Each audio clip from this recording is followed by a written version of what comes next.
And before this episode starts, I want to give a shout out to Otto's Last Night, since he released his corporatism video, and to Wilhelmus Van Diaper for helping me get my way to 100 subs, or 117 as of recording.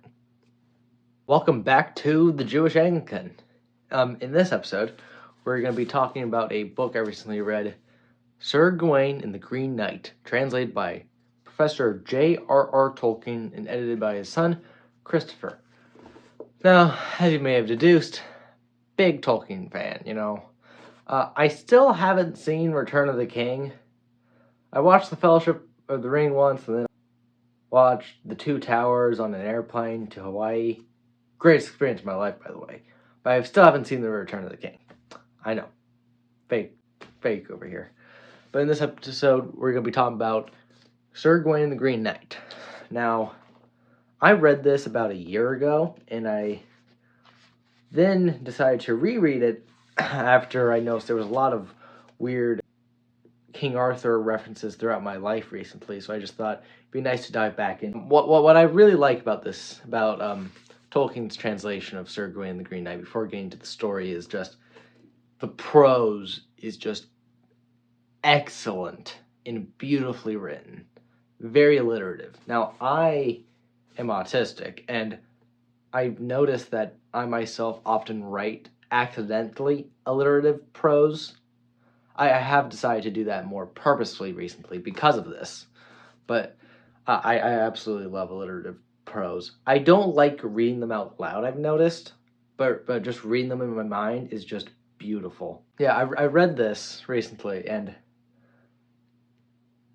I love how so for a synopsis, it's Christmas time at Camelot, and the Green Knight appears and scares quite a few people. And he's like, "Oh, if you cannot cut my head, then I'll cut yours by the next year," or something like that.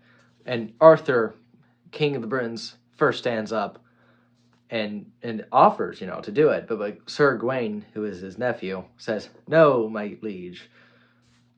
I'm more expendable to you than you." Pretty much what he says.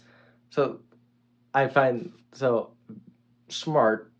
So he takes the axe from the Green Knight and swipes at the Green Knight's head. The Green Knight's head is cut off, but then the Green Knight picks it back up and puts it back on his neck and says, "See you next year." Not exactly, but I'm paraphrasing. It's just beautifully written. I think my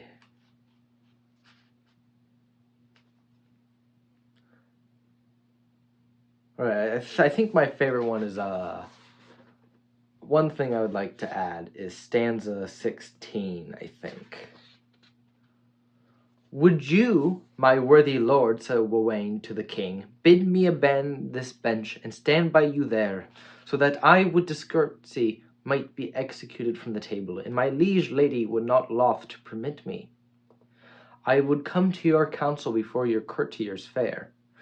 Okay, so that's not the entirety of stanza 16, but is it stanza? Anyways, I love that his name just changes to Gawain for poetic reasons. I love that. I would never do that. I don't think anyone would do that in the modern day, but I absolutely love that. It took me a shock last year when I first read it, but this is one of my favorite moments, just having it changed. Yeah, in this book, the prose is very alliterative. As I said before, alliteration is great. So Sir Gawain is sent out on a quest to go to the Green Knight's manor to pretty much duel him. Not duel, I meant to say die. And he meets a lord and a lady of a castle. It's very nice. This is where spoilers come in. For a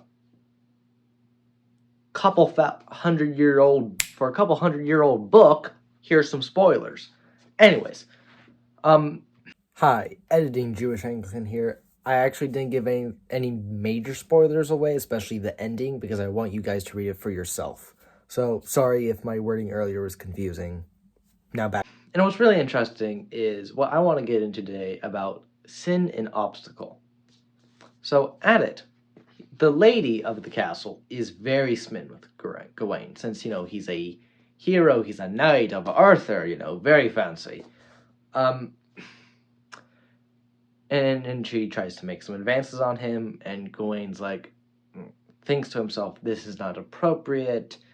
I'm a man of God. I am a man of chivalry. I cannot do this. But he also doesn't want to offend her, so he does offer her some kisses just for, to keep the peace.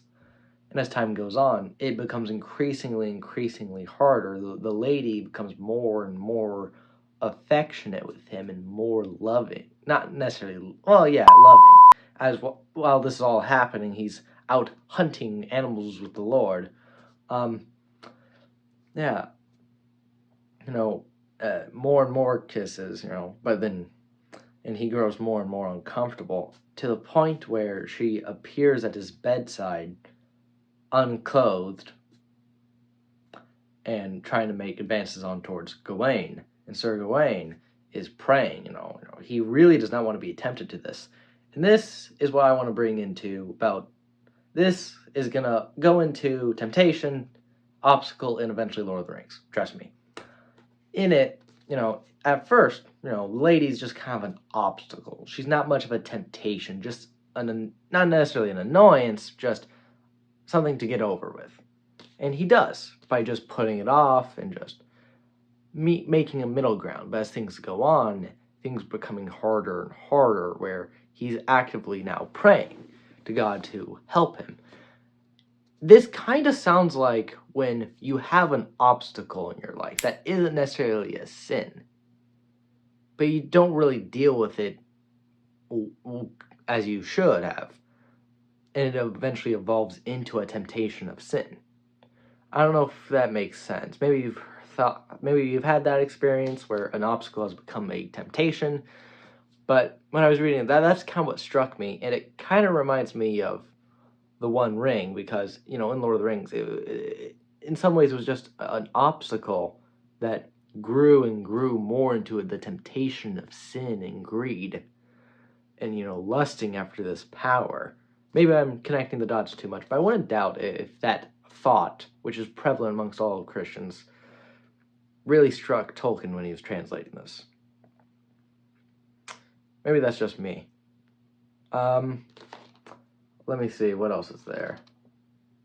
Right, again, once more, I love the prose, alliteration. Like this. Thus he went unawares to a watch that was posted, where fierce on him fell 3 foes at once, all grey. He swerves then swift again, and dauntless darts astray. In grief and in great pain, to the woods he turns away. I can't do it justice by speaking. Like, it just sounds better. And then that's from, right before stanza 69. Is it stanza? I feel like an idiot. Maybe it is, maybe it isn't. But I really love it. I do pray that, perhaps, more people read this. If you haven't read it, go ahead. I don't know if Tolkien is the only translation of Sir Gawain, or there are other translations, but this is the first one I ever read. And it's really got me more into the King Arthur mythos. Currently reading La Morte d'Arthur by Sir Thomas Malory, which don't know if I'll review necessarily, but I might just talk about my experience. Overall, Sir Gawain and the Green Knight is 5 stars out of 5, both in writ and in translation. And of course, a special praise towards the late and great Christopher Tolkien for just working so hard and just continuing his father's legacy. We would not have the majority of Middle-earth without Christopher Tolkien, or as I like to say, Sir Christopher Tolkien. Also, Sir Gawain in the Green Knight has really inspired me to go back in my earliest works and start adding more alliteration to it. Like, my first ever book I started writing was when I was 11. And I don't know if you know this, but 11-year-olds writing isn't the best. I've edited it a whole lot. It's a very classical fantasy book taking place in Old England.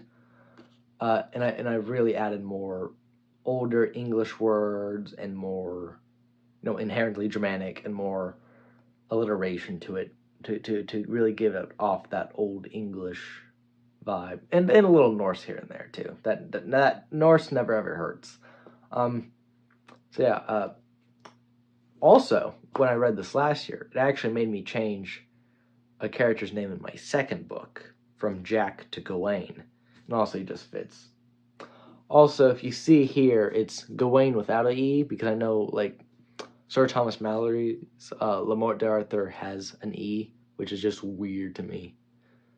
Also, if you guys know any King Arthur like books or TV shows, I think I'd be interested in it. Well, with that said, God bless. Hope you enjoy. God bless.